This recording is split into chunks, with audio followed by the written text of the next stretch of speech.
পাকিস্তান থেকে জাহাজে করে আসা ৩১৭টি কন্টেইনারে ঠিক কি আছে সে নিয়ে দেশবাসীর কৌতূহল তো রয়েছেই। তবে এ ঘটনায় একটু বেশি উদ্বিগ্ন দেখা যাচ্ছে প্রতিবেশী রাষ্ট্র ভারতকে। মূলত এ কারণেই বাংলাদেশ পাকিস্তান বাণিজ্যিক সম্পর্ক নিয়ে মন গড়া সব তথ্য প্রচারে বেজায় ব্যস্ত ভারতীয় সংবাদ মাধ্যমগুলো।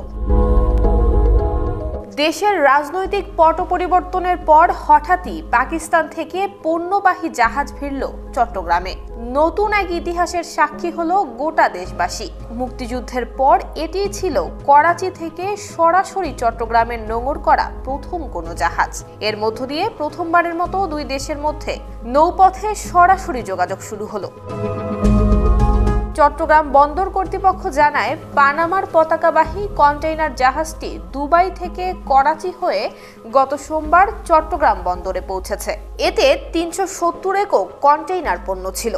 পরদিন জাহাজটি পণ্য খালাস করে ইন্দোনেশিয়ার উদ্দেশ্যে বন্দর ছেড়ে যায়। তবে ওইসব কন্টেইনারের মধ্যে ঠিক কী ধরনের পণ্য রয়েছে তা এখনো জানা যায়নি। পণ্যের আমদানিকারকরা কাস্টমসে বিল অফ এন্ট্রি জমা দিলে তা খালাসের সময় জানা যাবে কী ধরনের পণ্য করাচি থেকে আমদানি করা হয়েছে। মুরতাজে অর্ডার করে জিতে নিন গাড়ি, বাইক, আইফোন সহ কোটি টাকার পুরস্কার। অর্ডার করতে ভিজিট করুন murtaj.com। কি ধরনের পণ্য পাকিস্তান থেকে আমদানি করা হয়েছে জানতে চাইলে চট্টগ্রাম বন্দর কর্তৃপক্ষের সচিব মোহাম্মদ ওমর ফারুক বলেন, কাস্টমসে বিল অফ এন্ট্রি জমা পড়লে এটি জানা যাবে। করাচি থেকে কন্টেইনারবাহী প্রথম জাহাজ চট্টগ্রামে আসার পরদিনই ছেড়ে গেছে। জাহাজটি দুবাই থেকে করাচি হয়ে চট্টগ্রামে পৌঁছেছে গত ১১ নভেম্বর। এটি থেকে ৩১৭টি পণ্যবাহী কন্টেইনার চট্টগ্রামের নিউ মুরিং কন্টেইনার টার্মিনালে খালাস করা হয়। এরপর ১২ নভেম্বর ইন্দোনেশিয়ার উদ্দেশ্যে জাহাজটি ছেড়ে যায়। চট্টগ্রাম বন্দরের এক কর্মকর্তা জানিয়েছেন, জাহাজটি দুবাই থেকে করাচি হয়ে চট্টগ্রাম এসেছিল। চট্টগ্রাম থেকে ইন্দোনেশিয়া, মালয়েশিয়া হয়ে আবার দুবাই যাবে এবং একই পথে এই জাহাজটি নিয়মিত চলাচল করবে।